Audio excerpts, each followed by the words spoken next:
Okay, we are back now on Facebook. I had to do something. Okay, I can see the comments. I can see the comments.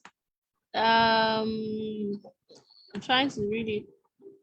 To plan your day, you have to outline your tasks, your time, your deadline, and remarks. Mashallah, I remember that very, very well. Thank you, Sister Naima, Sister Rodia. Okay, so thank you for following my status. Okay, so Mariam said scheduling your time per day, being consistent in your everyday activities. Yes, and for me, one thing about consistency is that beautiful hadith that says that the best, our deeds that are more beloved to Allah are those deeds that we do consistently. So I know that would like serve as a motivation for us to also apply it in our lives. I pray Allah makes it easy for all of us. So I'm still waiting. Okay, yes, Ustadh is here, and I'll start recording in a bit. So he's already joining. I just accepted him. So, okay, Alhamdulillah, he's here now. Assalamu alaikum wa alaikum salam wa barakatuh. Yeah, welcome, sir. You have the floor in a few seconds. Okay, so he's going to be talking to us about the ideal Muslim business owner. Like, what is expected of a Muslim business owner? What makes you a Muslim business owner? Is it just by being a Muslim, or by running a business, or by both, or other things that we do not know? Inshallah. So please don't forget to share on Facebook, everywhere. Please invite your friends and family. Please share the link as far as you can. Thank you very much. You're welcome, sir. You have the floor. Bismillah. Alhamdulillah. Am I clear? Yes, very clear. Bismillah, alhamdulillah, thumma salatu wassalamu ala man la nabiyya ba'da, Muhammad Abdullah salawatu rabbina wa salamu alayhi wa ba'd. Assalamu alaikum wa rahmatullahi wa barakatuh. It's a pleasure to be on here this afternoon. We ask Allah subhanahu wa ta'ala to make it a beneficial gathering in our Wadi Dhalika al-Qadra. So I am here to discuss the ideal Muslim business owner, the ideal Muslim business owner. Not just a business owner, but the business owner is Muslim and who's conscious of his or her responsibility to Islam. May Allah make it beneficial for us all. First and foremost, there's nothing wrong in seeking for wealth. Wealth is in no way or sense haram in itself. At the time of the Prophet ﷺ, we had people who were very rich. Abdurrahman ibn Auf comes to mind pretty easily. So seeking for wealth in itself is not something that is condemned as far as Islam is concerned. One would feel that why does this need to be emphasized? Because at times we see very strange positions coming from people. Positions that may seem as if wealth in itself is haram. I remember in school, we read a couplet, one of these stanza in Sheikh Adam's compilation, Al-Fawaqih wa Saqita. Sheikh Adam was saying, Hayatun bila malin, hayatun mudillatun, kalamun bila jahin, kalamun mudayya'un. He was saying that a life without money is a life in which the individual would live in humiliation. And when you talk in public, in the gathering of people, if you are not respected, you are just wasting your time. And I remember the brother who said that he didn't like what Sheikh Adam said. And I said, why? And he said, because it seems like it's glorifying wealth. So I asked, what do you mean it's glorifying wealth? I'm sure the brother would have changed his position now, because when you are with brothers nearly of the same age, you think ideally when you come into the outside world, the real world, campus is just a it's not real. When you come to the ideal world, then you get to know what reality is. Sheikh Adam was describing reality. That in reality, it's very humiliating not to have wealth at all. In fact, it's compulsory on the individual to have the basic necessities of life: food, water, shelter, and clothing on your back. This you find where Allah subhanahu wa ta'ala was addressing Adam when he was in Jannah, and was telling him that, look, this inna hada adun lak wa li zawjika fala yukhrijannakum min al-jannati fatashqa. And he told him, look, in Jannah dhalika alla tajua fiha wa la ta'ra wa annaka la tadhmu fiha wa la tadha. You won't go hungry here, you won't need clothing, you won't need shelter. So ulama infer from that these are the basic things. It is compulsory on the individual to provide for himself and those who are under him these basic things: food, water, shelter, and so basically these are the things. It will be a sin for the individual to provide this. So also, Messenger of Allah sallallahu told one of the companions, Sa'ad ibn Abi Waqqas, forgotten, that when he wanted to give all his wealth out in charity, and then Messenger said, no, you can't do that. And he said, okay, what about half of it? He said, no, you cannot do that. So what about if the Messenger said, the only thing you can give out is a third, or thuluth kathir. Even a third is too much. So, and he told him, for you to leave your children, your inheritors, as rich people is far better than for you to leave them as poor people when they would have to beg the people. So wealth is not something that is haram. It is highly encouraged when it is sought the way it ought to be sought and when it is used judiciously. So we talk about the base rule about getting wealth. So if this is necessary, if it is frowned upon for one to beg people or to humiliate himself in getting this basic sustenance, the basic stuff he needs to survive in life. If this is discouraged, that means that yes, it is highly important for us to seek wealth. And then here, one of the ways of acquiring wealth is by doing business, by being a businessman. Wealth can be acquired in different ways. You may acquire wealth by inheritance, like you have a very rich relative and the person dies, and you're one of the those who would inherit, and then you have a good chunk of money with you. You may acquire wealth by agriculture. I mean, you go to the land, till the land, and then you get your fine produce. You can acquire wealth. All other things will fall under businesses. As sina'a, that is manufacturing, is be under business. At tijara, selling stuff, will be under business. So we are talking about the acquisition of wealth here, and then what is expected of the Muslim. First thing that is compulsory on the Muslim to do is to know the rules of business.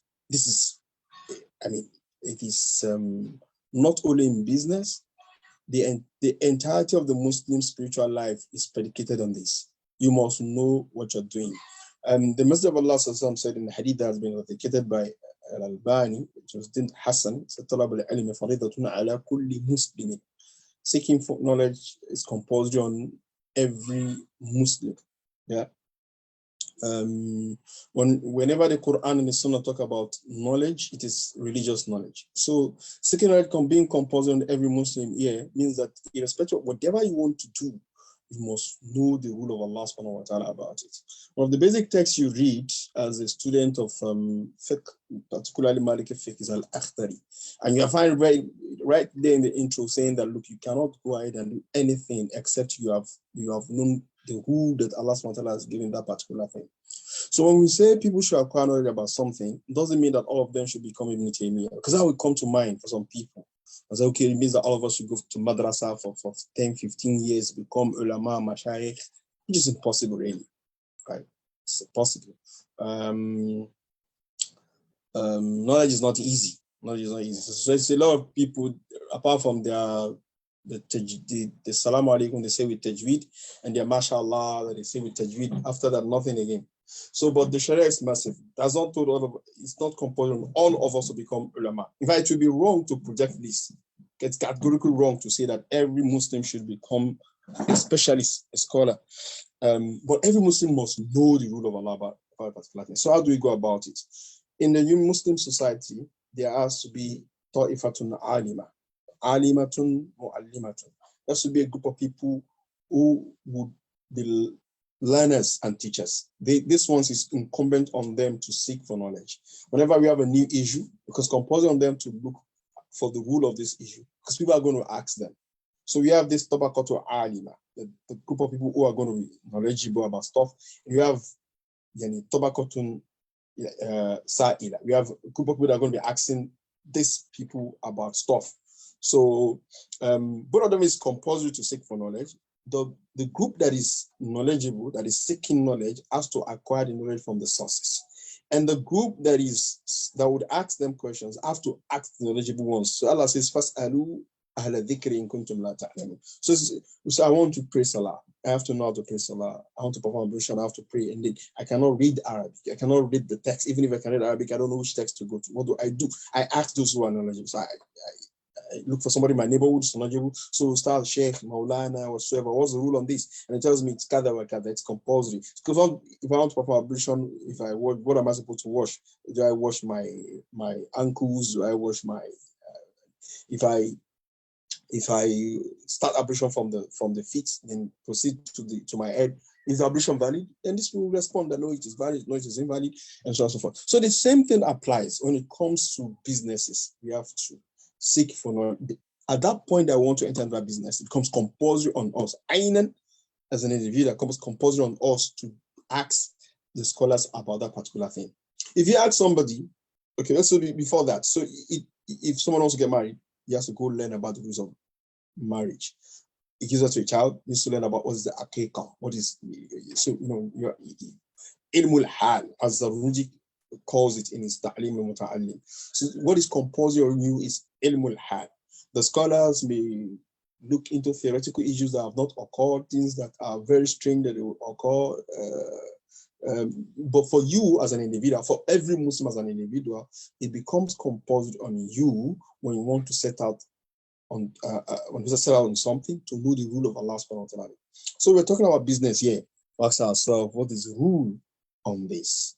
And then we follow what the scholars would say about this issue. Even if we have an ignoramus who parades himself as a scholar, it's our number one, it's our responsibility. Yeah, also we have to do something with the scholar. It's our responsibility to know the person to ask, right? You cannot just sit down. I wanted to talk about if you have an ailment and you want to go to a doctor, right? You would be careful of the choice of person you want to go to as a doctor. And that's even a little bit far. If you want to cook food, you know the person to ask about the food you want to cook. So I know that people go to YouTube now to go and watch recipes. So even when you go to YouTube to watch recipes, you have to be you have a little bit of confidence in person the YouTube channel want to what the recipe from, right? So the same way, you have to be careful of the choice of person you ask. If you have asked this person and the person is an ignoramus, and he's not telling that he's an ignoramus, because the ignoramus does not know that ignoramus, and he says that this is go ahead, then you are free. You've done your due diligence, and you felt that this guy is supposed to be knowledgeable, and then this guy told you stupid things because he was ignorant and was not wise enough to know he's ignorant, then the sin is on him, not on you. You've done what is compulsory on you. But if it is you who deliberately look for someone, like, this person to give me the fatwa I like, and then you fatwa show, or you ask several people, what's this, then you look, okay, see all these views, let me just choose this one, then you are also sinning. And Ibn Majah, Abu Dawood put narrated the hadith. The Messenger of Allah said, Man uftiya bi ghayri ilm. Man uftiya bi ghayri ilm fa ithmuhu ala man aftahu.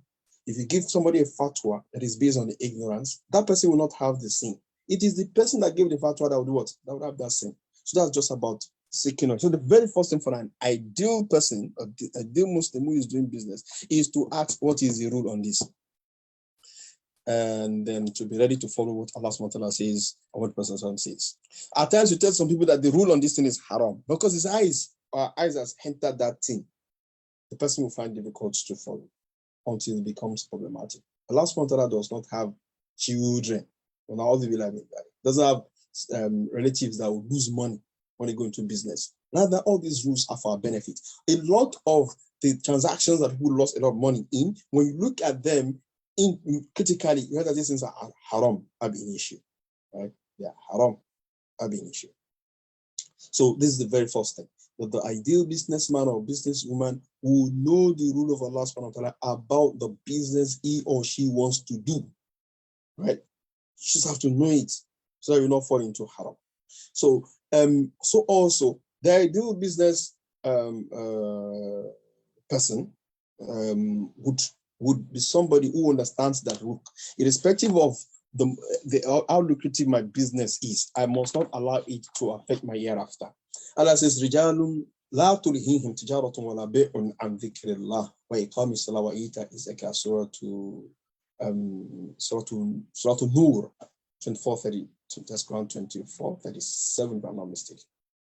Allah says, "Rijalun," men, and of course, it's not specific to men alone.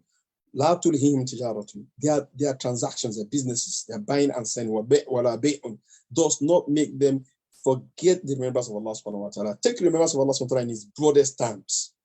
It won't make you forget your akidah when it comes to buying and selling. It won't make you forget your ibadah. In fact, Allah actually mentioned the ibadah here. When you come in salah, you're not going to transaction and forget that you are supposed to pray. You're not going to transaction and forget that you're supposed to give zakat. Very, very essential. This verse is a very important verse, that people should not allow their buying and selling to take their hereafter away from them.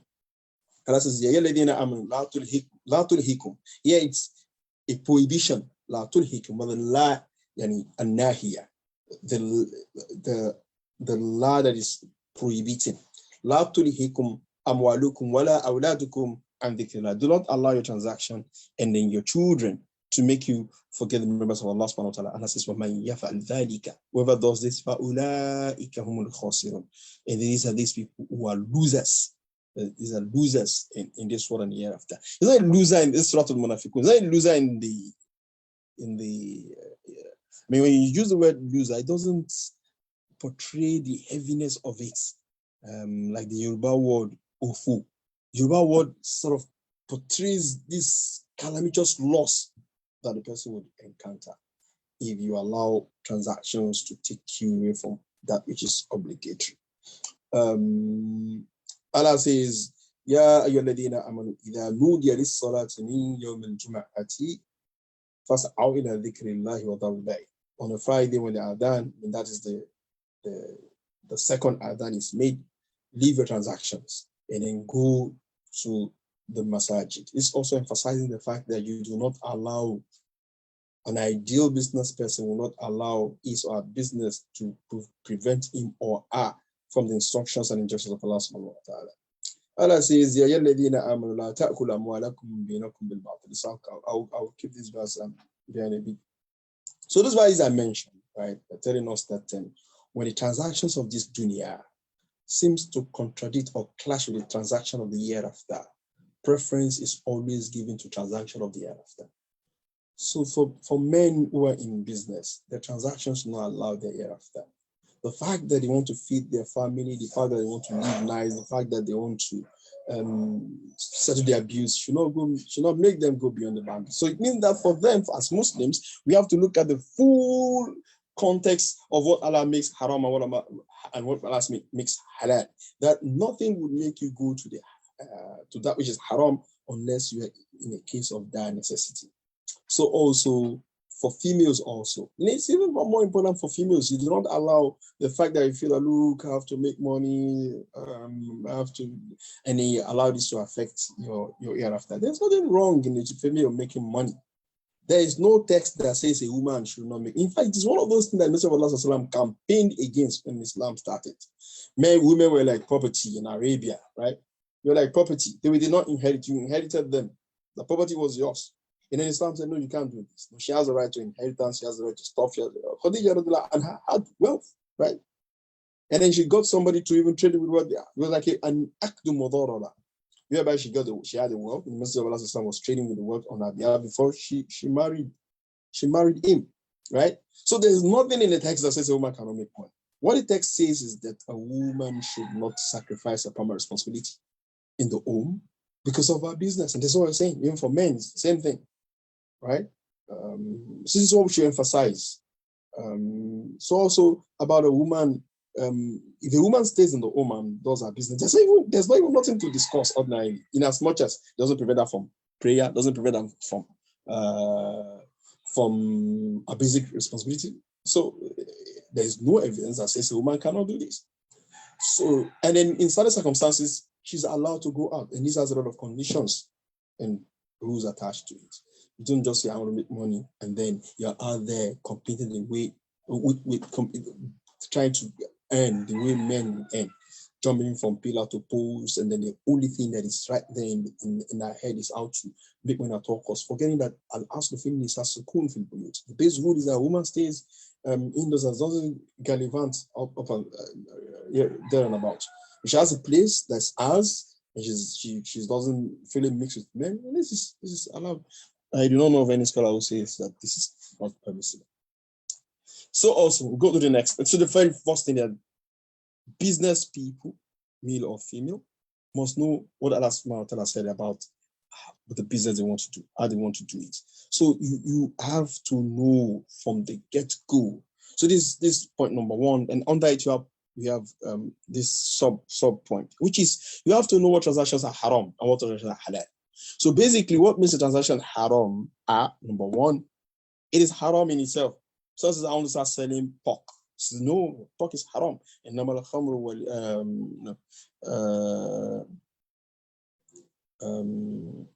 حرمت عليكم الميتة والدم ولحم الخنزير. لحم الخنزير categorically stated there that you cannot trade in pork is haram. إذا حرم الله شيئا, if Allah makes something permissible, حرم ثمنه, it makes the transaction in that thing also impermissible, right? So also, somebody can say you can't trade in alcohol. You can't trade in anything that is in itself haram. So this is very first thing. That business you want to do, that business you are doing, right? It has to be halal. It has to be halal. So also, you have to know the rule about the business you are going into. I was talking about the reasons why I lost my train of thought. Number one, that thing is haram in itself. It has riba. If it has riba, it is haram. And riba is a bit wide in Islam, right? Riba is a bit wide in Islam. Riba is not bribe. No, riba is anything that has interest, right? Any form of transaction whereby there is no justification for the increment you have gotten. So like I want to exchange gold for gold or currency for currency. There has to be, you can't exchange same currency with one being higher than the other. I'll give you 100 naira and you have to pay me 115 naira. This is haram. No, 105 naira. It should be haram. Why the 5 naira? So this is riba. So you have two types of riba. You have riba al-fadl, riba al-nasi'a. Riba al-fadl is to exchange ribawi items, like gold, silver, like items that are weighed and are staple food, right? To exchange the same quantity with one being higher than the other. الذهب بالذهب والفضة بالفضة والبر بالبر والشعير بالشعير والملح والتمر بالتمر مثلا بمثل يدا بيد فمن زاد واستزاد فقد أربع. Whoever takes more, these items, the first currency, gold and silver, then other items that are yuqtatu wa yudakha, staple food that are storable. You cannot exchange them. I can't have a derica of rice and because a derica of local rice. And then because I like offer and I exchange it with a derica and a half of what's so it has to be seen, right? So this riba has to be eschewed, stay away from it. Then the third one is gharar. Al-gharar. Gharar is uncertainty, very high uncertainty. This is also haram. Transactions like no testing. Transactions like you buy this thing, you can't look at anything inside. Whatever you buy, you take it, that's like that. Haram. To do what? It's to protect our wealth. So like you buy something that is very expensive and tell you don't test it, and get to realize that this thing it's useless for you.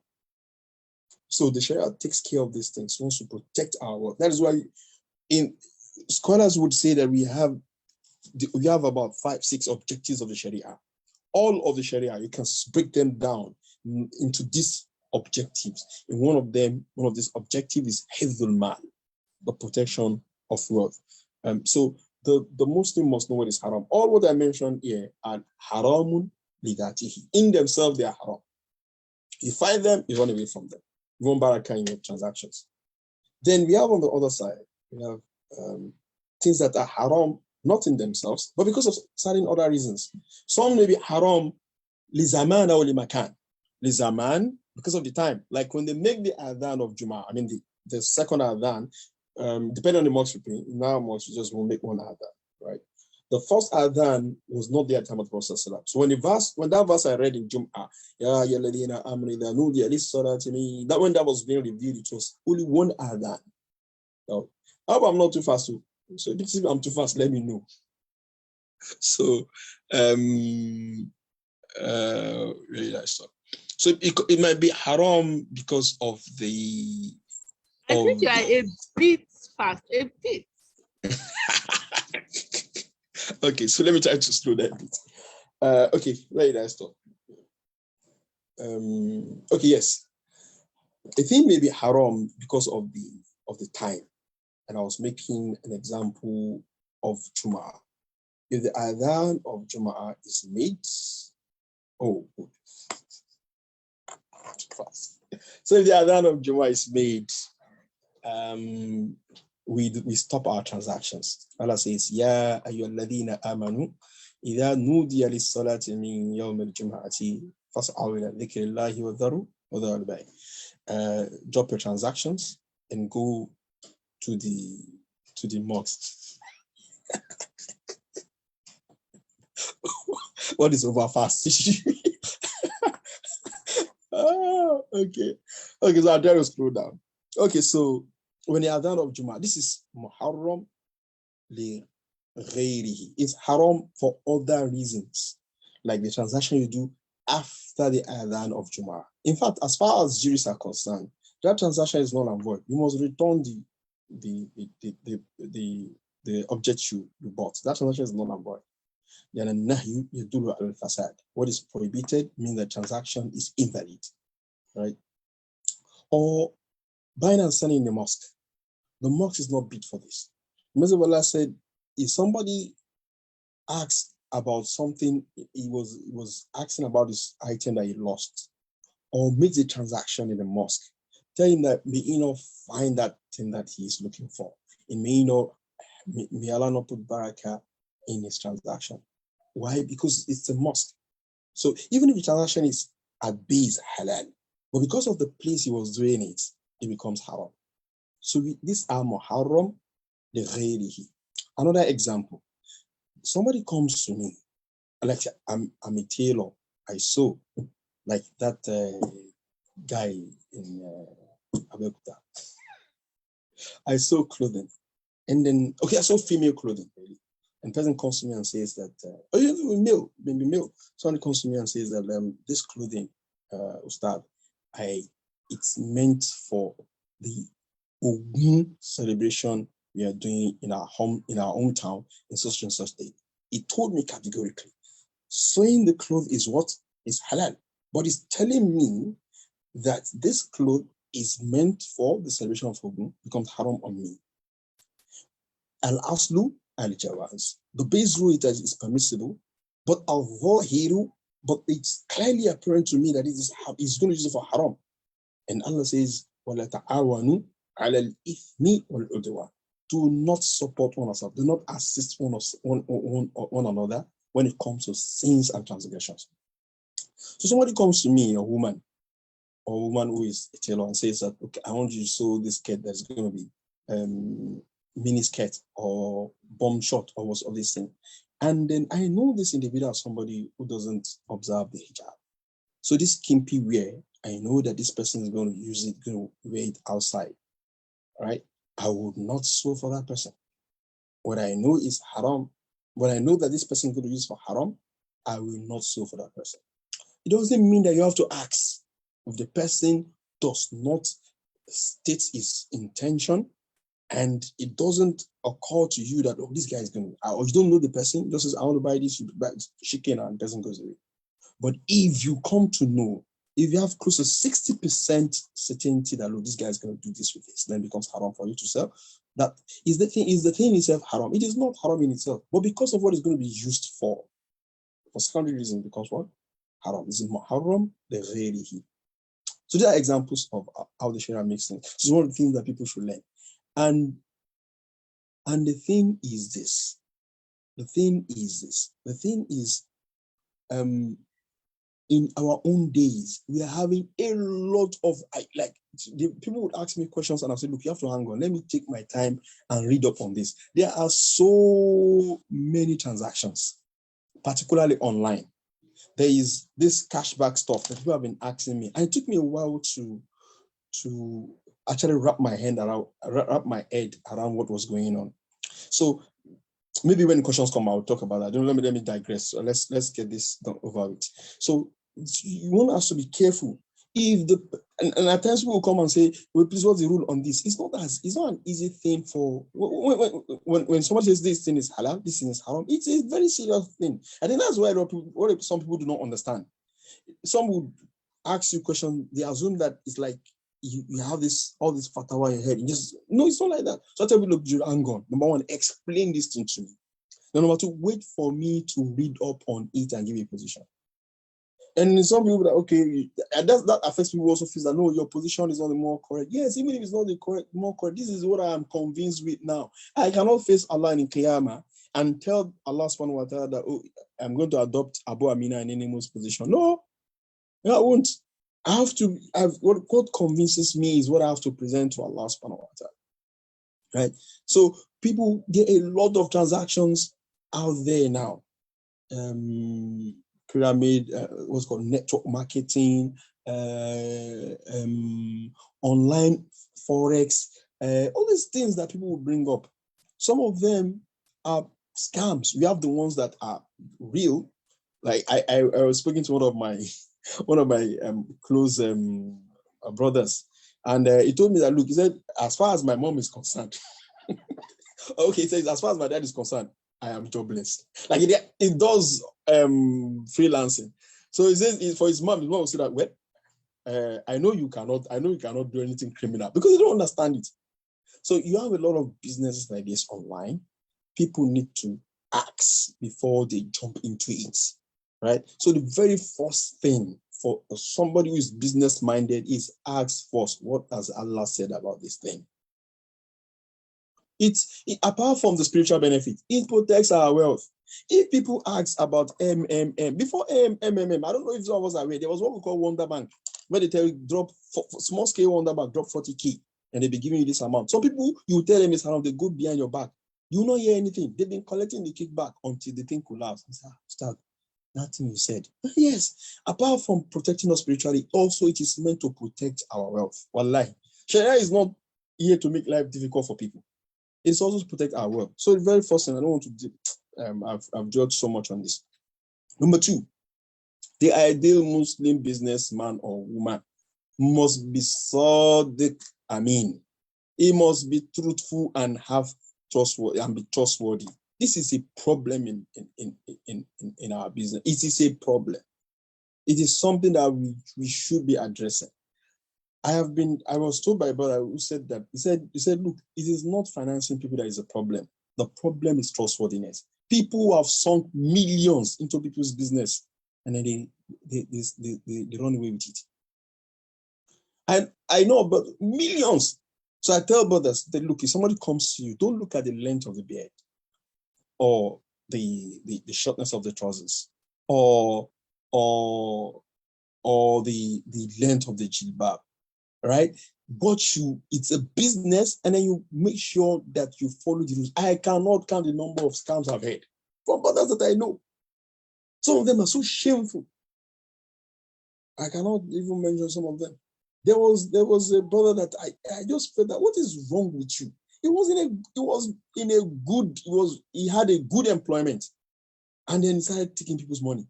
And then what happens is that, the funny thing with the way our community is, people think that, okay, look, if you're in the UK and you're Nigerian, you're Muslim, right? Even now, even if you are not Nigerian, it's coming to that because we are so interconnected. your story travels around. I'm sure that my stories, my whole stories are also saw in some places. So your story travels around. There was a brother who had was very, very duplicitous. I mean, what's the English? A very fraudulent individual who left Nigeria and went to Dubai. His news reached me from Dubai. The brother who got involved said that help me make a post warning people about this brother. So people, I mean, people with no, I'm not going to say people brothers that we sit talk together, and you find them in financial transactions, and they misbehave with people's money. And I tell some we don't know is that some of the money that people give to us for business is the life saving of some people. Allah would ask us.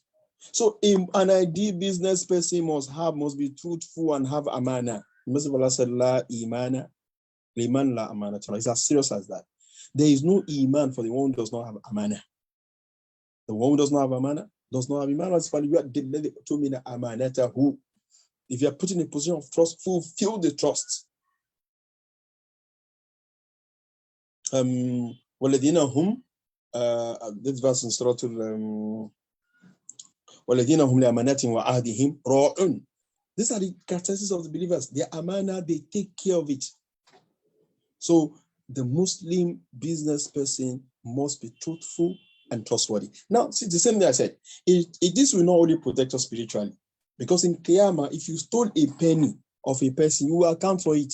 If the person does not forgive you, his problem, entering Jannah will be difficult. In fact, in the hadith, Messenger of Allah said, the person who deserves to go to hell will not go to hell, while the person who ought to go to Jannah has a right of that person meant for a family. Even for the kafir, we are not allowed to take his property.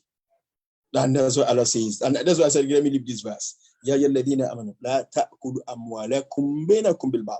Do not consume people's wealth in unlawful ways. People cannot trust us. They can't invest because there's no trustworthiness. I'm not perfect. May Allah SWT also protect us, because I tell but look, you cannot point to it. I've interacted people. We cannot point to a place whereby somebody said, okay, he did. Well, I'm not a business person anyway. That in one way or the other, I took his money. It has never happened. But at the same time, we don't know. Temptation may be huge. Maybe because the reason why I'm not falling to this is because they've not bring money. Like they've already built Ghana must go buy filled with $100 bills. The iman will shake. May Allah protect us. They don't put yourself in. At times, people will not know about the business, and then you gather people's money, jump into it, and it becomes a problem. Instead of them to come clean and say that I've made an error, this is the loss, and they understand which okay, this is an error, even if they are annoyed. Right? Even if they are not with you, okay, they understand it. No, they will not do that. This is one of the reasons why we're having problems. Instead of them to account for the loss, they start looking for further investors, taking from Peter to pay Paul. Then the debt continues to escalate until it becomes something, and they become arrested. I heard that a sister was arrested by the police. You don't know the humiliation if you're arrested by the Nigerian police. I don't know how ours went to Nigerian police. The very first thing they would aim for is to remove your jilbab from you, and they put you behind you. So, the ideal businessman or woman must be truthful and trustworthy. If he's not, he will ruin not only his life, but he will ruin his hereafter. May Allah protect us. So also, if you are careful of what is haram, then you must also stay away from the doubtful issues. Mr. Allah said, if you stay away from doubtful issues, he said, to give a context to the hadith, he said, Al-halal bayyin, wal-haram bayyin. The halal and haram are clear at times. So this halal is haram. At times we have umuru mushtabihat, things that are not clear. You are not sure of it. Even Mr. Allah sallallahu alayhi wa sallam, he said, La ya'lamuhunna kathirun minan nas. Some people know the rule, but not everybody. So those who know the rule, who know it is halal, will say it is halal. Some who know it's haram say it is haram. If you are uncertain about a business deal, don't do it. Wait till you have clarity. If you listen to the person who says halal, and you are convinced with his argument and convinced with his deen, then follow it. If you listen to the person who says haram, you trust him with your deen, you are convinced with his argument, then follow him. But if you doubt in your mind, you're not sure, don't go into such business. That's what I said from an whoever stays away from the doubtful stuff has protected not only his religion, but also our honor. Let us assume that some of these MMA are not categorically haram. Let's just assume that when they came in, we're not sure, scholars were not talking. Like for me, it took me a while for me to conclude that, what's this thing called? Network marketing, right? When people say it is haram, I'll say, well, so and so said it is haram. I remember one of the people that wrote early on it. I don't know if the book is still around now. It was Abu Nasser. I think he wrote a small pamphlet on it. But I was not convinced then. I just said, well, somebody said it's haram. We can read.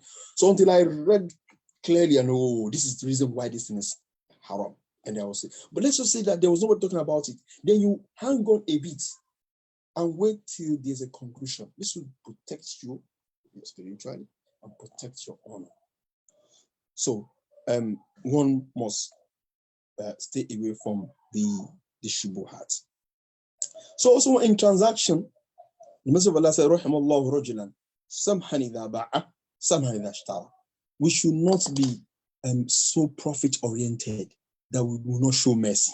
We should not be so profit-oriented that will not show mercy. Like we are having here now with this issue of cash scarcity. There are POS operators who, if they took just an extra addition to their charges, they'll still be fine.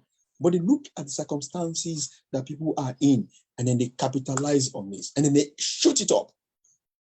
Allah would ask them, Rahimullah rajulan samhan idha ba'a, samhan idha ishtara. So also, the Muslim business person should be somebody who gives a lot of sadaqah. In the verse I mentioned earlier, giving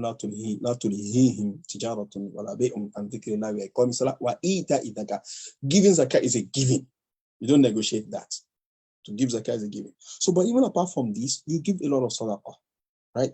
Because Messenger of Allah said, "Ya ma'shara tujar, O people who are traders, inna shaytana wal ithma yahduran al bay' fashubu bay'akum bis sadaqah." Narrated by Imam Tirmidhi, authenticated by Shaykh Al-Albani. He said, Shaitan and sins are there when we make our transactions. Make a lot of sadaqah so as to wipe away the effect of this. Right? So give a lot of sadaqah. So also, a Muslim businessman does not hoard. Okay, there's a bit of explanation about this. Hoarding is for you to have that financial power to take a commodity from the market and then create artificial scarcity. Right? That is hoarding. Hoarding is not you buying an item and waiting for the time that naturally buy an item like palm oil. Just you buy an item, it was plenty. There was a time the season is plenty, then you buy 10 kegs and then you kept it. And then the time came that it wasn't the season for palm kernel, then you brought it down and said, this is not hoarding. This is not what the scholars explain is hoarding. So hoarding is for you to deliberately create scarcity, or to have a particular commodity and not to sell so that the price will shoot up. Messenger of Allah said, La yahtakir illa khati'un. The person, anybody who hoards is committing a sin. So also, we do not do what is called tatfif. In Surah Al-Mutaffifin, Allah says, وَلِلْ الْمُطَفِّفِينَ الَّذِينَ إِذَا اكْتَالُوا عَلَى النَّاسِ يَسْتَوْفُونَ. People who, when they trade with others, they want full measure for what they are trading in. وَإِذَا كَالُوهُمْ أَوْ وَزَنُوهُمْ يُخْسِرُونَ. But if they are the ones who are selling, they would deliberately reduce the level of what they are selling.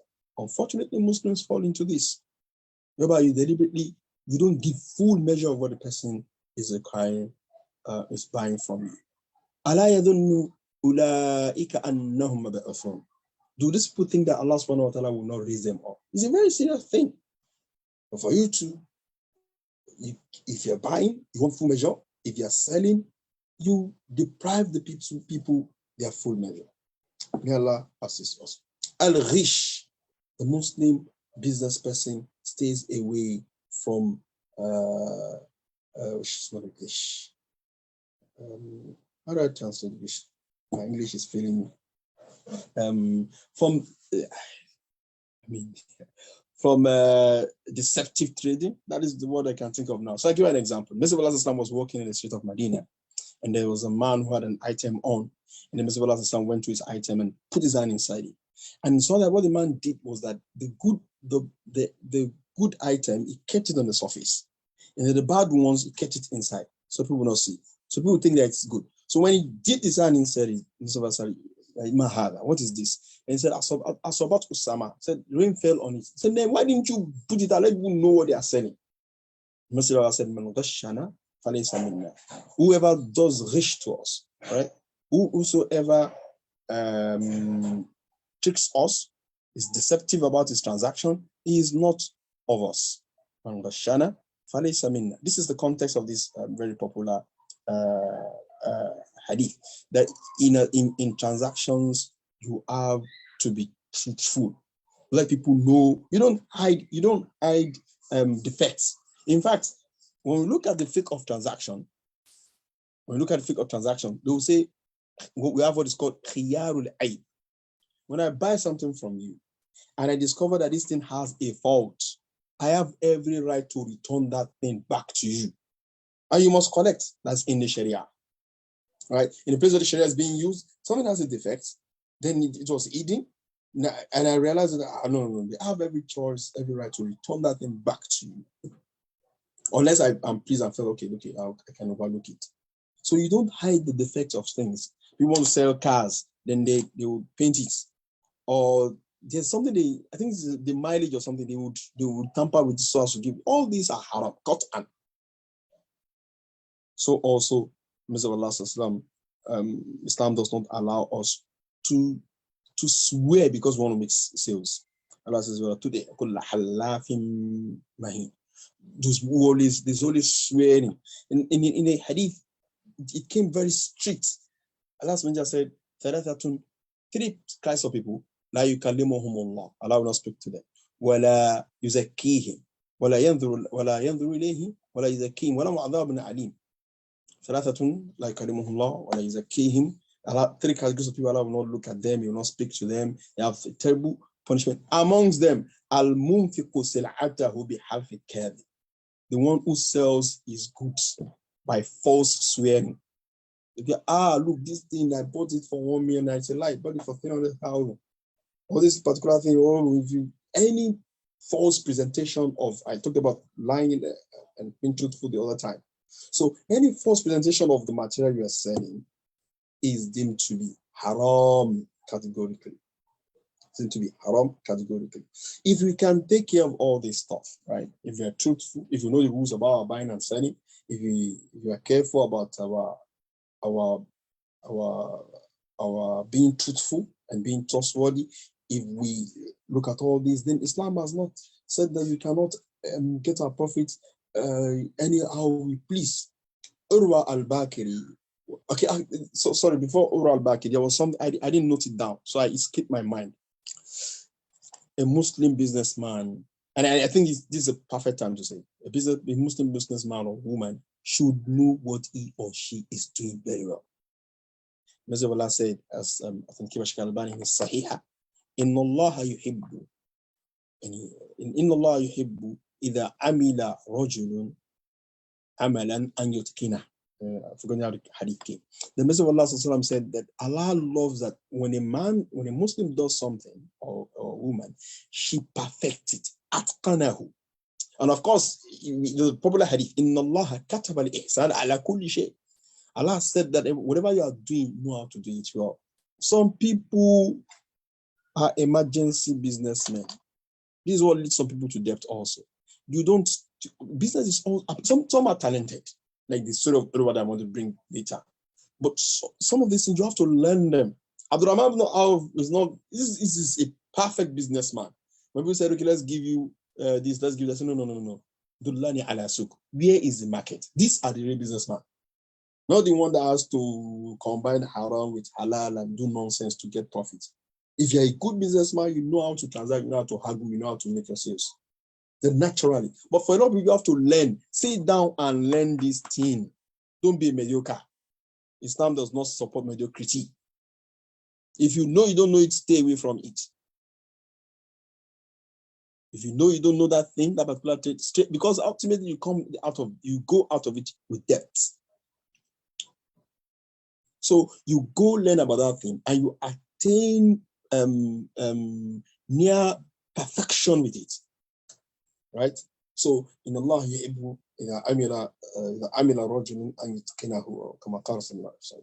so we take time to learn about whatever we want to do, so we perfect it, and then we would it assist us, I said, both in this one and year after.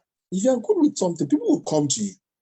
The moment a person tastes your expertise and realizes that no, this person is good, the person will come to you. Not that you're an organizer and give a person's tire, the person had just a hole, and then before the person walks down the street, the holes are now 24. I mean, nobody will come to you again. Then people are very, very, I don't know, then they start saying that it's their stepmother that is after them. I tell people, a lot of cases that people say that Aye is after me. Witches and wizards are after me. Sit down and ask them. You sit down and ask them, and say, okay, so why do you think that they're after you? What do you do? They tell you, do you gamble? Do you womanize? Do you drink? You realize that some of the problems are not spiritual. They are just stupid things that they are doing. So know whatever you are doing. In fact, knowing whatever you are doing is one of the ways of being a successful businessman. So I was going to talk about Urwa al-Baki. Prophet sent into the market. I was going to talk about him because I was from the angle of if you stay away from what is haram, then there's no limit to the profit you can make if you're a good business person. So I'm going to use Urwa as an example, and also an example of perfecting whatever you want to do. So Prophet gave Urwa a dinar, a gold coin. So go to the market, get me a goat. And Urwa went to the market because he was skilled. He was able to get 2 goats for a dinar. Then he decided that, okay, so I have 2 goats for a dinar now. He sold one of the goats for a dinar. And then he went to the Prophet and said, look, Ya Rasulallah, hada dinaruk wa hada shatuk. This is your dinar, this is your goat. And he was like, how did you do it? And then he told Prophet and Prophet blessed him. Prophet blessed him so much so that it is said that if you pack sand in Medina, he will make sales. So it's about you making sales. You don't need to cheat people. Right? You don't need to cheat people to make sales. You just need to study the markets if you are good with them, and then you make your sales.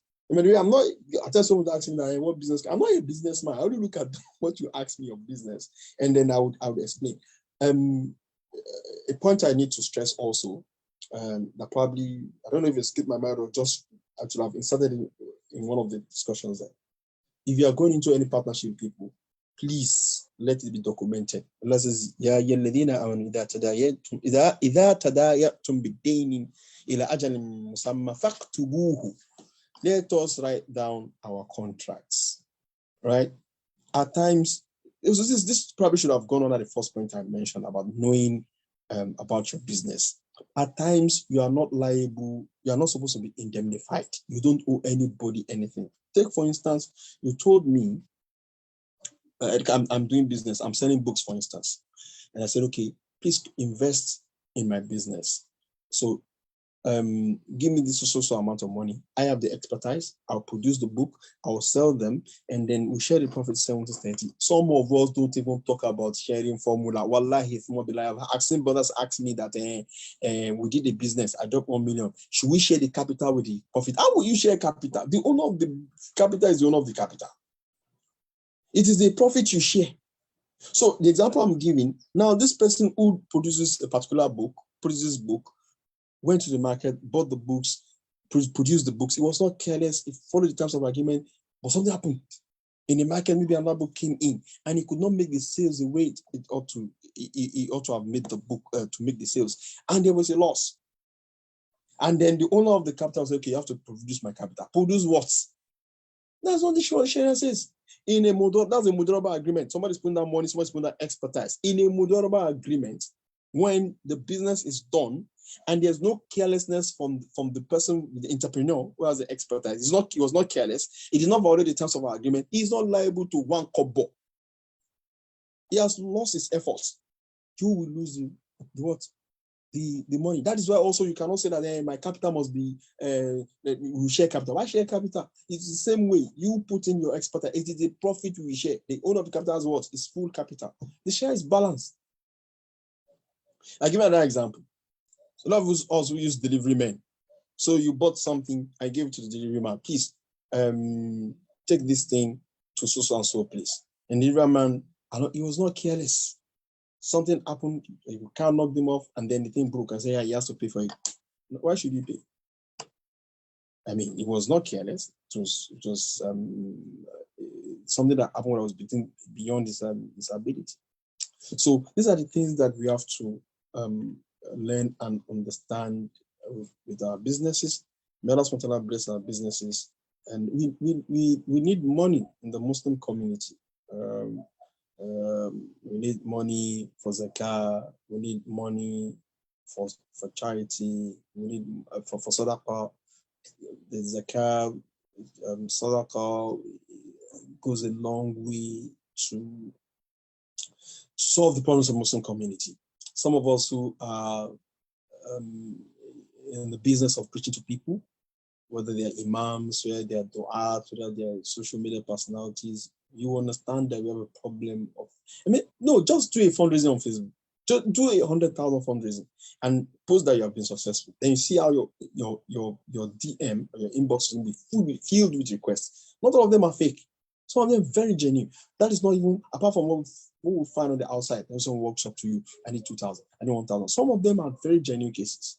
So we experience this. We need people we need conscious Muslims who are going to have not just mega box, going to have mega money, and then they'll be able to give zakah. And then it's going to have what's it called? It's going to be a general effect, reduce the level of poverty in the Muslim community, allow people who are living in abject poverty and penury have something to call theirs. So this is why we support anything that would increase the amount of wealth that we have in the Muslim. It is something that is doable. Muslims have the wealth. It's about channeling it and investing it properly. That's the major problem. I think that this is part of my contribution to issues of this nature. Now that's what I give the farmer standard within.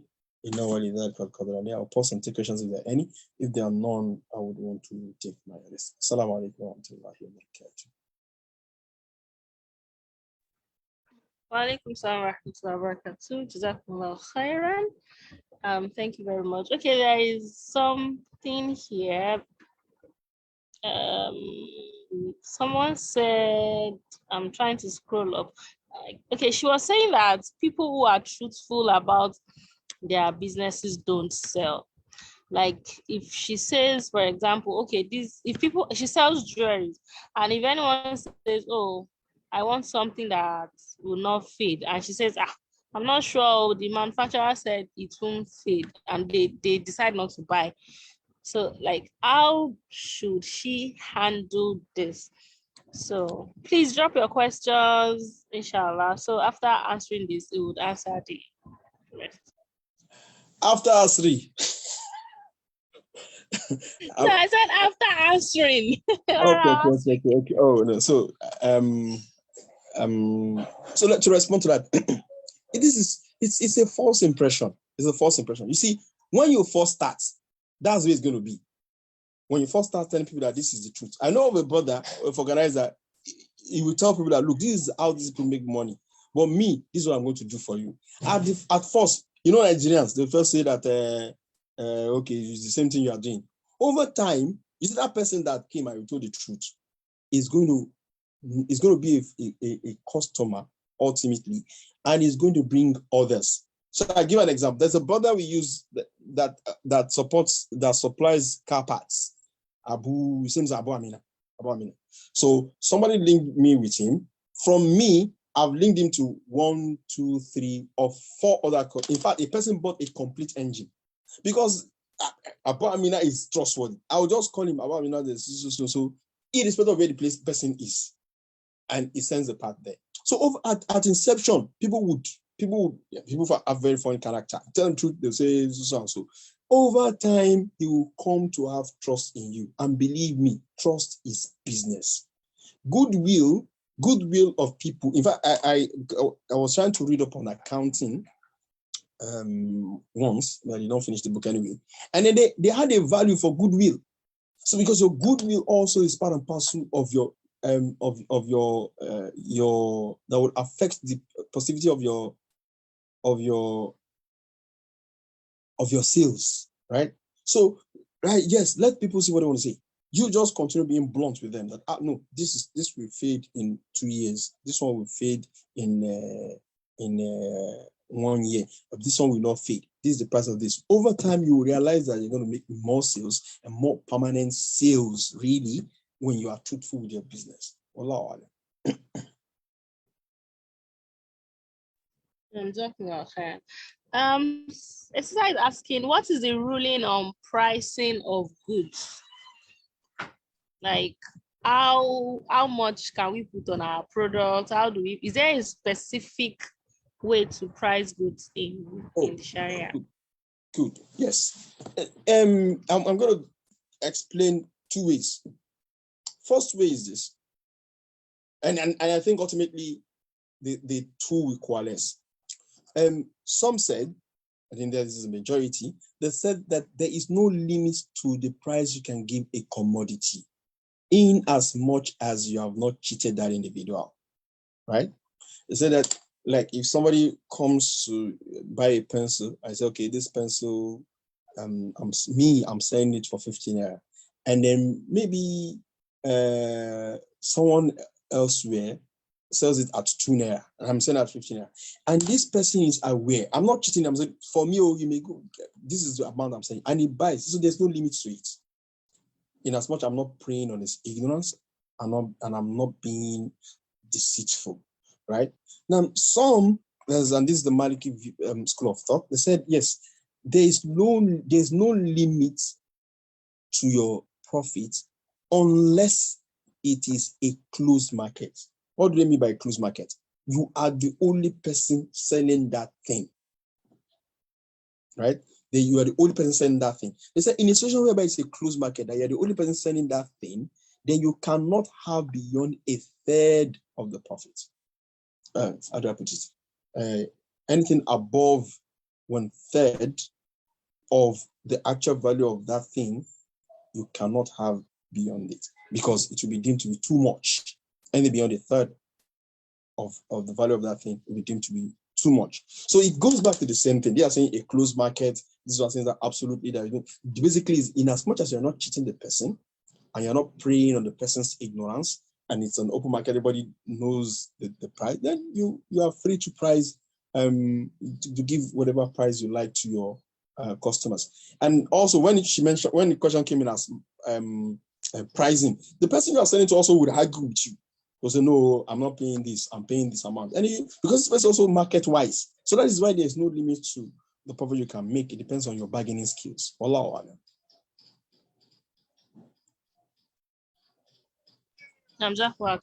Someone is asking, is it allowed to sell a particular thing at different prices to different people? If it's an open market, yes, it is allowed. If both of them are market wise, then it is allowed.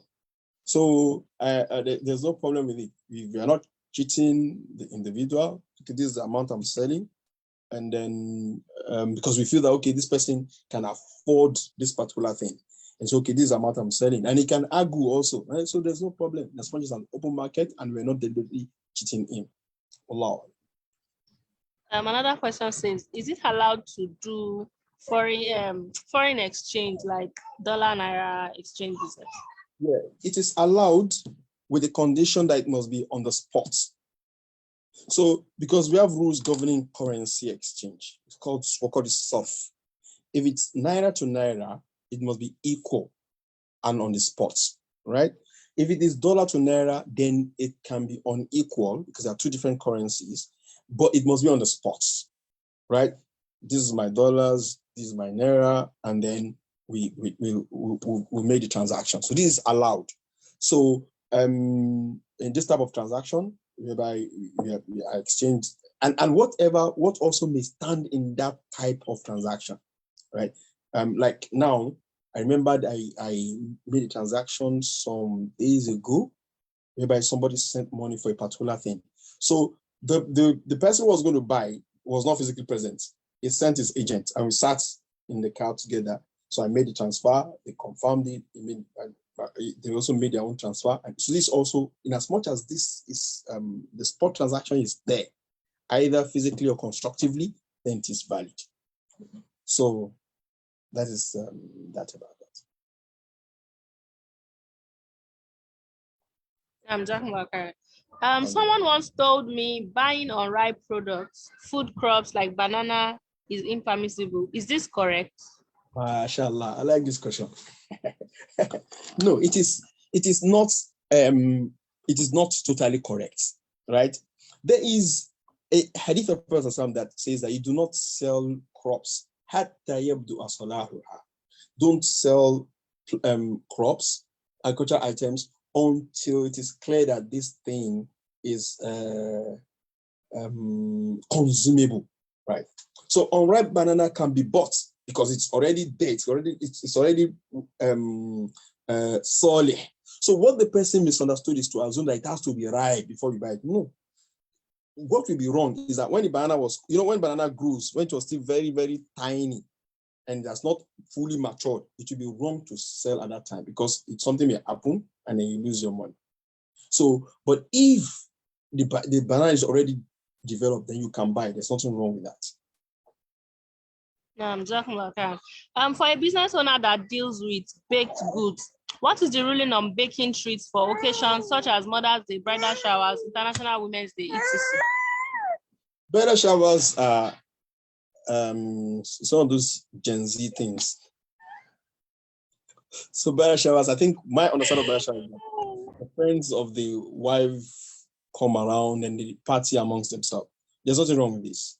If this is what they do, they bake the cake for that coming together, and then they eat, and there's nothing wrong with this. International Women's Day is, to me, is bid'ah. So I will not say you can pick anything for them. What was the other one? International Women's Day, Mother's Day. Mother's Day. So this ones I deem them to be bid'ah. So one should not pick anything for them. Allah. Okay. Thank you for the response. I need a clearer response about online brokers for foreign exchange. I know that can be a bit. Yeah, that's what she said. Basically, yeah. What does it mean by brokers? What does it mean? What's meant by brokers? That is what will make us understand better. If the broker is acting as an agent for either of the two parties, there will be nothing wrong. He's acting in capacity of the person, either the person who is selling or the person who is buying. It is what is meant by brokerage, no problem. If a person brings the two of them together, like I facilitate people buying dollars and people buying naira, and So and then I said, okay, look, I'm going to get you a buyer who's selling this commodity. I'm going to buy a seller who's getting this commodity. And based on my service, I would have this amount. There's nothing wrong with this. It's like somebody saying, I want to buy a house. And I say, okay, I'll get the house for you. But you're going to give me 5% of whatever you're paying on the house. There's nothing wrong with this. I would have done service for that person. Right? I would have done service to that person. What would be wrong is if an element of that transaction is haram. Like I got a house that belonged to another person and I knowingly did that, or when they're going to sell the naira and the dollar, that they're not going to be simultaneously, they're not going to make the exchange on the spot. This would be problematic. But ordinarily, brokerage is not wrong in any way, in as much as the method is halal and what we are brokering is halal. Allah. No, I'm just welcome. These questions are coming in different ways, but the summary is that what is the ruling on doing pre-order business and drop shipping? This question will never ever always end. Come. Okay, so let me explain. Now, in the hadith of Hakim ibn Hizam, the Messenger of Allah said, "La tabi' ma laysa indak." There's a context to it. Hakim ibn Hizam came to Prophet ﷺ and said that at times customers will come to me, ask for a particular good I don't have, then I will sell this good to them, then go to the market to buy the good for them and give it to them. Mr. said, "La tabi' ma laysa indak." Do not sell what you do not have. Now, how does this apply to drop shipping? Because somebody who's doing drop shipping is selling things that he or she does not have at that time. So let me talk about the permissible ones that there's no difference of opinion. Like I have an item, like this pencil. I have an item, and I tell people that, look, this pencil is available, right? It is sold for 10 naira. I am going to help you guys get this pencil, but me assisting you in getting it, you're going to pay me 1 naira.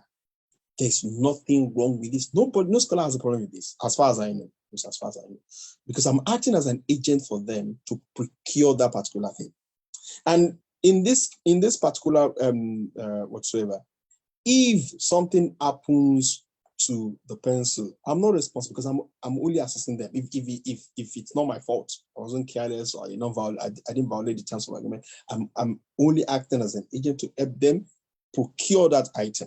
So I'm charging them. That 1 naira is the agency fee. Okay, I'm getting this for you. That is allowed.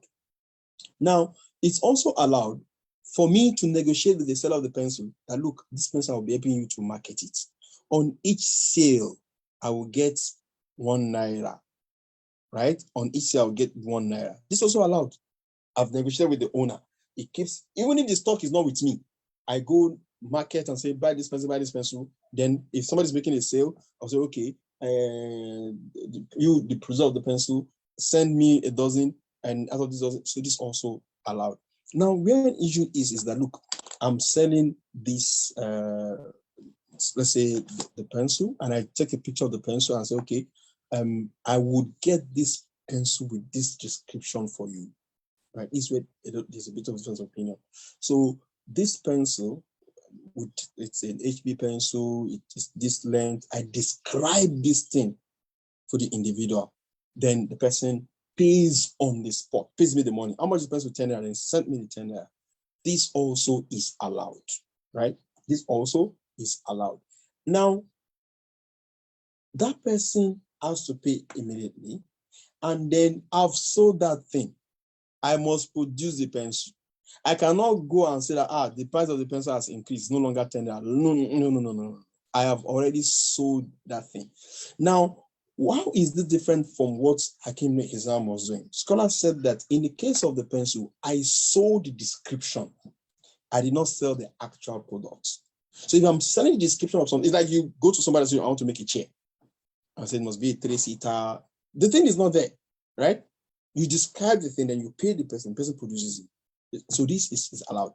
But selling a specific item that is not in my possession and is haram. Like I tell somebody, like, I'm selling iPhone serial number so to you. Where is it? This is a specific item. iPhone is giving me the serial number. Where is it? No, it's not here with me. No, this is how. Or I'm selling somebody something that is in this happens in Lagos.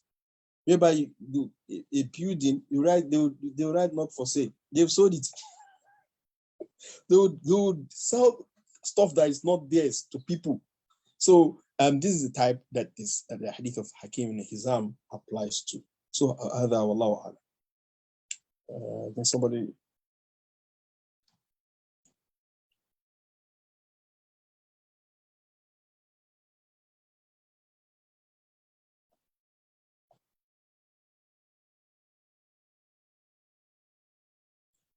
No, okay. I think somebody wrote not drop shipping. I don't know what she means. Yeah, I think when I was reading the question, there's another question on Facebook that says drop shipping. So that's why I had to use the word drop shipping. Okay, on Facebook, someone is asking, POS operators currently increasing their charges because of the current situation. Is this permissible? This is something that needs us to carefully study. Number one, I don't have a stance on the POS business ab initio, right? I just say that there are people. Is this the way I would say that some people hold it to be permissible, some hold it to be impermissible, right? Like I know that Professor Alaro holds it to be permissible. So I was okay, look, so it means that you have adopted a permissible stance. Okay, now if you adopted the permissible stance, this is how we are going to do it. Let's say before the cash scarcity came, you charge 100 naira for 1,000 naira. This is hypothetical. Before the cash scarcity came, it was you charge 100 naira for 1,000 naira. Now there's cash scarcity, right? And then when you were charging the 100 naira, you were spending 70 naira for your charges or whatsoever. Now there's cash scarcity. You are now spending 100 naira, right, to get your cash. Then the profit you used to have initially should not be different from the profit you are having now, right? Increase your charges in tandem with the amount you are spending to get cash, but do not increase the profit margin. This is the way I've been answering this. Because if you increase the profit margin, because if you increase your charges, you would have compensated for what you are spending. But by the moment you start increasing your profit, you'll be taking advantage of the situation people are in. Don't increase unless you want to stay in business, and then you are actually selling what you got. So I have to also say this. So I talked about the fact that you cannot exchange currency. Currency is not a commodity. But the circumstance, and I've had a lot of questions on this. The circumstances we are in now, wallahi, if you need to buy, you have to buy. If you need to buy, people cannot eat. So when necessity comes, then the Sharia would be relaxed. Basic eating, basic transportation is a killer for people. In that regard, for those that are forced to buy currency, we don't have a choice. In as much, irrespective of how much they are selling the currency, it's those people who are period separators who have to fear Allah and not unnecessarily increase their profit. Allah. One last question about currency. Okay, the brother is asking that, what of those who exchange dollars at black market rates but charge their clients? Like I would help someone receive their dollar payment because they can't receive it themselves. Say the market is $750, but I'll tell the person it will be getting $670 instead. That means that the person is making a profit from the person, like, because the person can receive the dollar. So instead of $750, we'll be getting $690. So he can make his own profit, something like that. Why can't the person get the dollars directly? Some people don't have access to international accounts and all that. So those that have access, help them receive the payment. And instead of paying them $750, he pays $690. So he has the 60 naira profit. If the person who owns the dollar agrees to it, then I don't think it's a problem, because we will say that is offering a service to that person. And look, okay, so you are going to get dollar, but you need it, you can't receive it, so I'll receive on your behalf and then help you get the money. So that seems to me a form of service. It's just be merciful and not underpay the person. Like the way banks are, if you get foreign currency and then you go with the bank exchange, you are going to shortchange yourself. So if it doesn't come to that level, I think it's allowed, because it's helping him get the money, without which he will not be able to get the money. But you should explain to him that they sell it $750 right out there if you get the money yourself, but you can't get the money yourself. I'm going to get it for you. I will help you make the transaction. So for my effort, I'm going to pay you $690. You agree? You don't agree? So this would absolve him of any issues. Allah. Someone is asking that you should please explain the hoarding again. What is hoarding and what is not hoarding, as you explained earlier? Okay. It is not hoarding for you to get palm oil, which is usually a very good example. Okay, a fruit. So let's say there was a time for bananas or oranges. Fruits are seasonal. Then they become very cheap. Like in Gomosho, where we have a lot of cashew, and people deal with cashew nuts. So a lot of the cashew fruit goes to waste. console cheating. So when this thing was, I packed all these cashew fruits and I had a way of preserving it, kept somewhere. And then there was a season of scarcity. When the season of cashew went away, I started selling this at a higher price. This is not hoarding, right?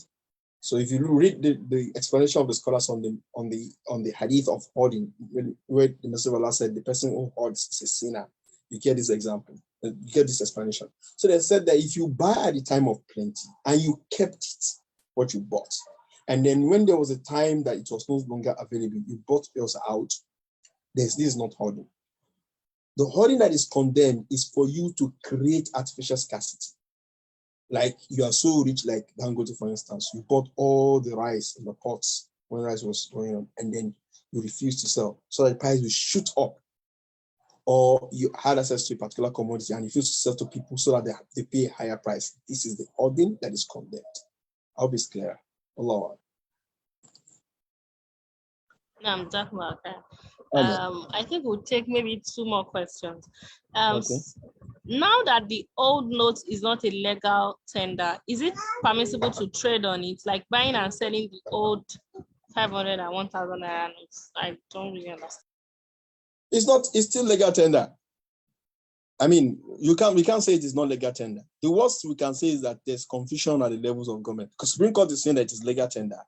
And then the executive have not said anything. We just realized that from their silence, it may mean that they don't want to go with what the Supreme Court said. So there's not the money is still legal tender. All our. Now, some people regard Pomo Ijebu as haram since we are not sure how the cow was killed. Maybe it died on its own without being slaughtered. And someone said, since it's coming from the north and we know them to be sincere Muslims, we should regard it as halal. What is the Islamic opinion on it? The best position is the position that says that because it's coming from the north, we should regard it as halal.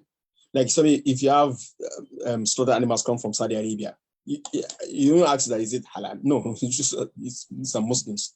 So the same way, if you have something coming from like India or China, slaughtered animals, the base is that this is haram, don't touch it, slaughtered animals. So because it comes from the north, we're going to assume that it is halal and consume it. Wallahu.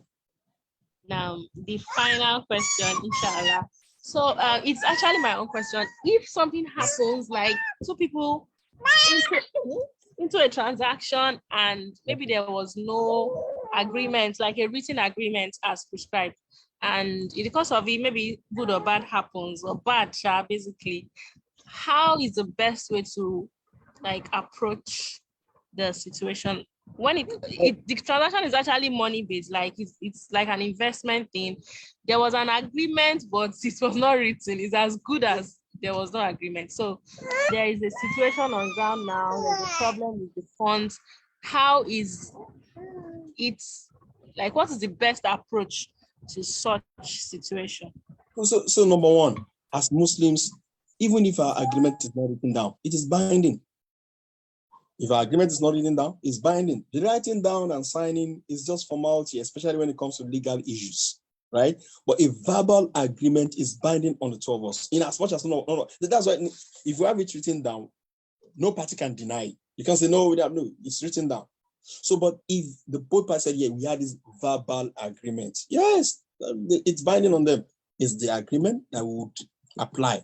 Let us not assume that there was not even a verbal agreement. We look at the structure of the transaction. What happened? What did you do? Did you give money to him and even if there was an agreement, I've seen agreements that are bad. That okay, the person gave him money and he promised that okay, I'll be giving you this amount. No, you can't promise somebody who give you money that. Transactions are subject to demand and supply, profit and loss. So we are going to look at the substance of the transaction. So if you are giving the person money to trade with, you are giving money, the person is giving expertise, that will be categorized as a mudoroba, and it will be treated and handled as a mudoroba. If what happened was that I put in money and you also put in money, or I put in money, put in physical objects, for instance, to run the business, that will be deemed to be a musharaka. There's a partnership where each of us are contributing money to it, and it will be, and the difference of opinion will be handled and solved along the lines of a musharaka. So ultimately, that transaction will fall into the different categories of what Sharia has laid down of permissible transaction or impermissible transaction, and it will be resolved based on that. Allah. So I think that is the last question. Jazakumullah khairan. Yes, that is the last question. Thank you very much, sir, for coming. May Allah reward you and increase you in knowledge and preserve you upon khair. Jazakumullah khairan. We hope to have you soon, inshallah. I mean,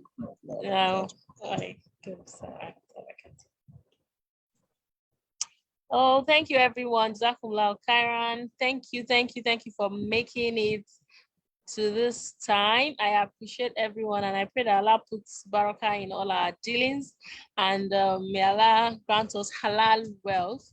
My name is Kausar, and I am the CEO of Kabir Consulting Limited. We offer business strategy and clarity sessions. We help businesses draw strategies that will take them to the milestone that they desire. Please follow our page on Facebook, Kabir Consulting Limited, for content. Inshallah, as I promised in the morning, we are going to be posting the Quranic verses on time management as the speaker in the morning explained. So the post will be out. Please look out for it. And also, please, I'll be dropping my WhatsApp number right away. If you have any questions or suggestions or anything for business the way Allah wants it, please feel free to contact me. We had the first live session November last year. I'm sure some of us here was there. We were there, whichever one. So I guess we're having another episode this year, Bismillah, and I look forward to having everyone there. Please contact me if you have anything to suggest or to support us. Bismillah, it's going to be a free event. We are open to support from everyone. And also, we look forward to having you again. The replay is on the Facebook page, Kabir Consulting Limited. Please share as far as you can. Copy the link and share it with your friends, your family. I'm sure we've learned a lot, and you don't want to keep this to yourself.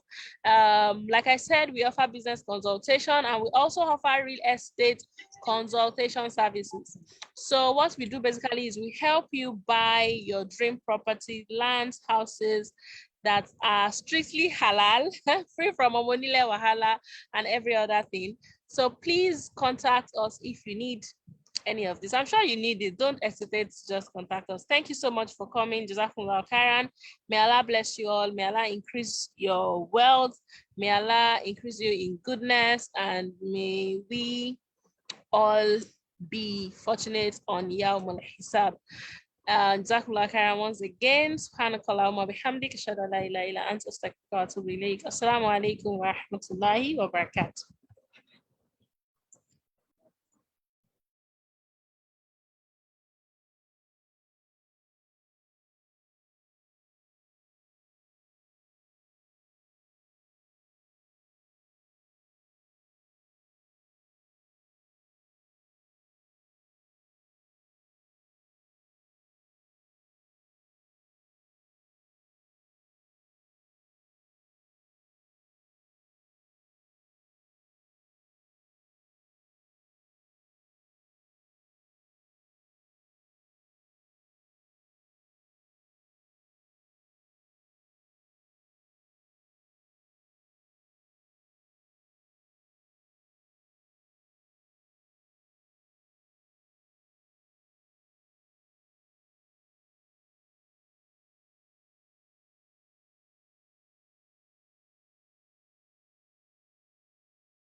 Oh, I'm just saying the question on asking the post on asking a question. I'm just saying it right away.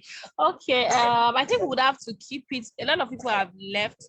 Please indulge us. Keep it till the next episode. So we are going to determine a winner by then, inshallah. Jazakumullah khairan, Brother Rashid of OK Caps. Thank you. May Allah bless you.